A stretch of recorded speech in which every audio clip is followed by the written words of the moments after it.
Selamat malam, sahabat Petra yang dikasihi Tuhan.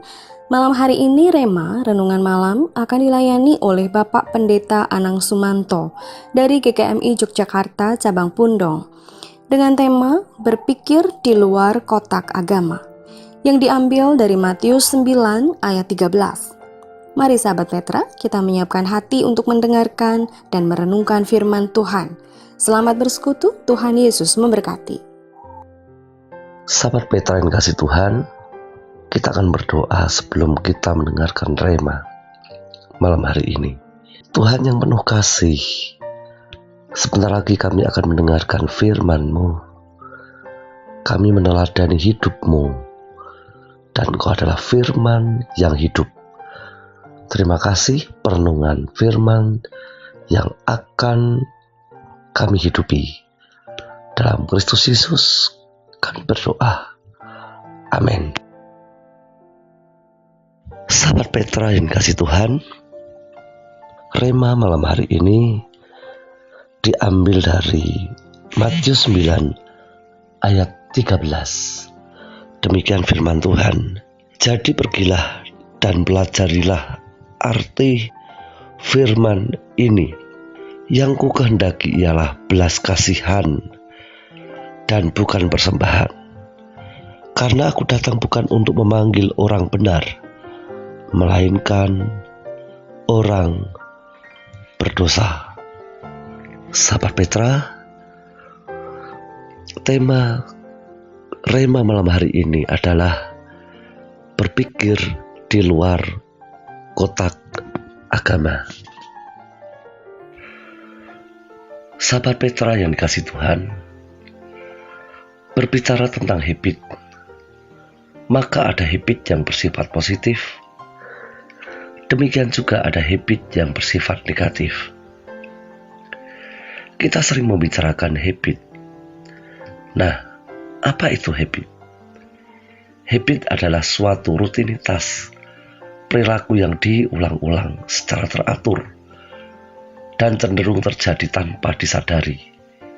Dari sudut pandang psikolog, habit dipahami sebagai cara berpikir, keinginan, atau perasaan yang kurang lebih tetap yang diperoleh melalui pengulangan pengalaman mental sebelumnya. Seperti contoh, seorang mahasiswa setiap mendapat tugas kuliahnya selalu dikerjakan lamban-lamban. Dalam pikirannya masih ada waktu 2 bulan. 2 bulan tentunya waktu yang dia pikir adalah waktu yang masih panjang. Kemudian tiba tinggal 2 minggu. Pikirannya waktunya masih panjang untuk mengerjakannya. Tinggal waktunya 3 hari dan kemudian tinggal 1 hari. Dan pada waktu hari yang mendesak itu, tugasnya baru dikerjakan dengan terburu-buru. Belum kalau ada listrik mati. Belum kalau ada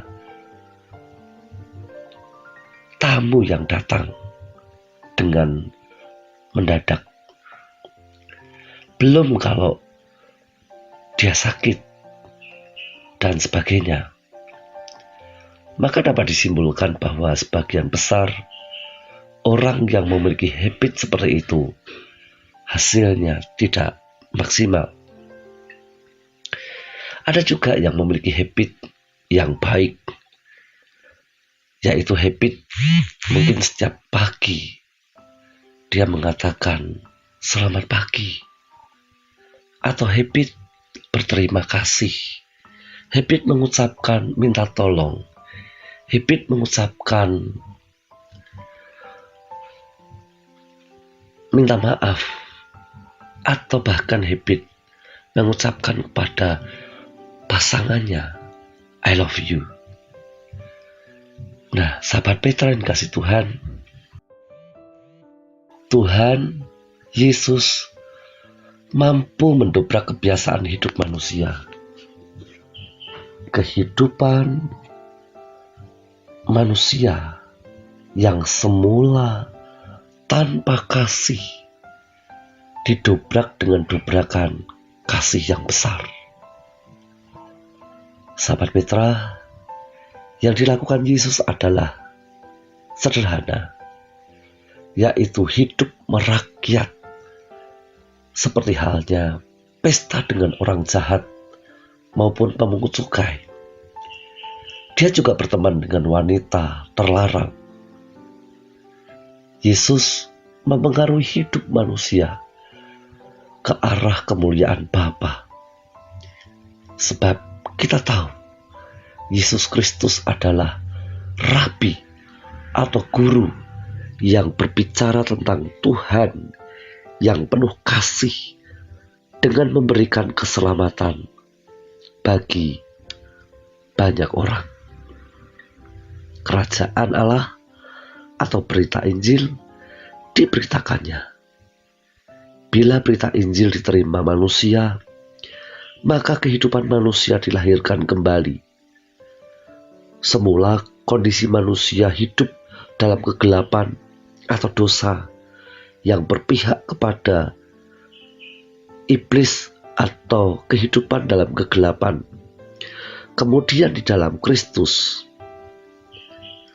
Dia dibenarkan, disucikan, dimerdekakan dalam darah-Nya, dan hidup yang baru.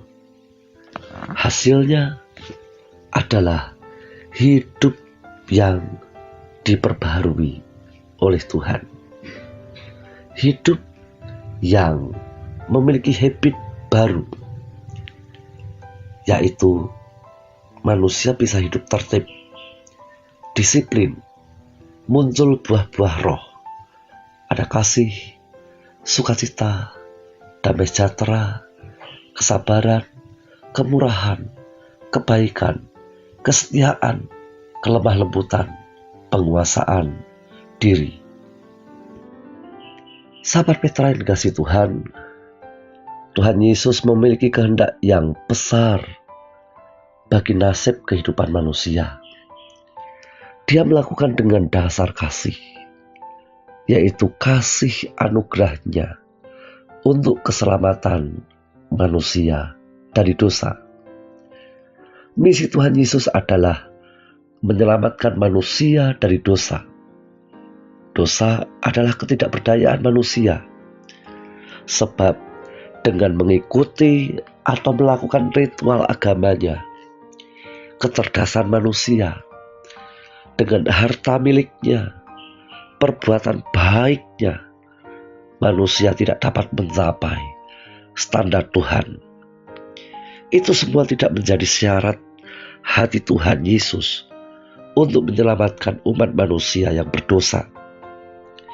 Hanya darah Yesus Kristuslah atau kematiannya yang melampaui pikiran manusia, status manusia, maka karya keselamatan itu terjadi bagi manusia yang ada di bumi ini. Tuhan Yesus memiliki kehendak supaya manusia yang telah diselamatkan memiliki pola hidup yang berbeda. Salah satunya belas kasihan yang melimpah mengarah pada hidup serupa seperti Kristus Yesus.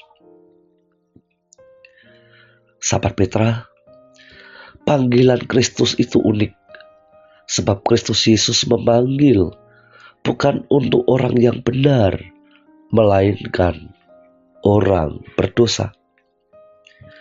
Bila kita meninjau keberadaan hidup manusia, maka tidak ada seorang pun yang tidak berdosa.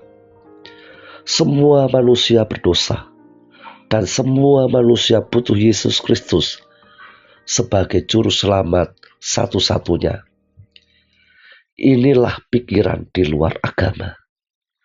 Bila kita hanya berkecimpung pada pikiran kotak agama, maka dapat dipastikan hidup kita akan sia-sia dan lamban.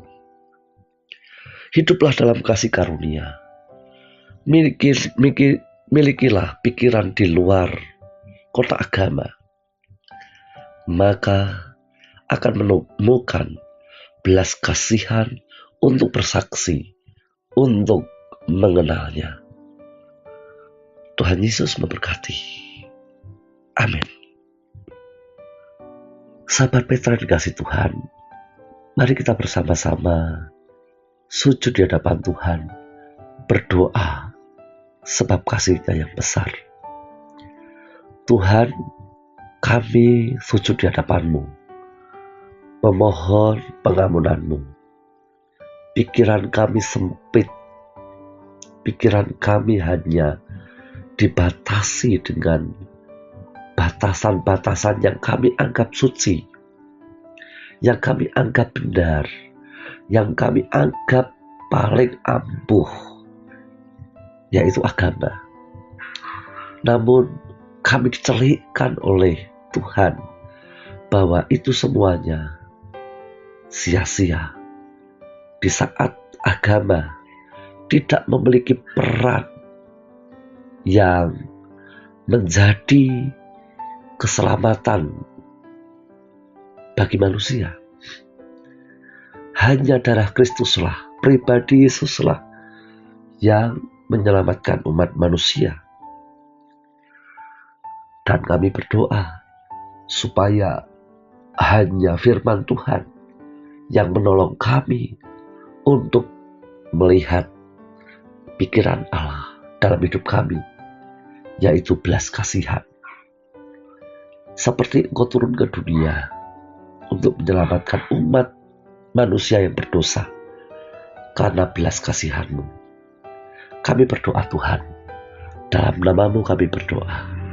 Amin.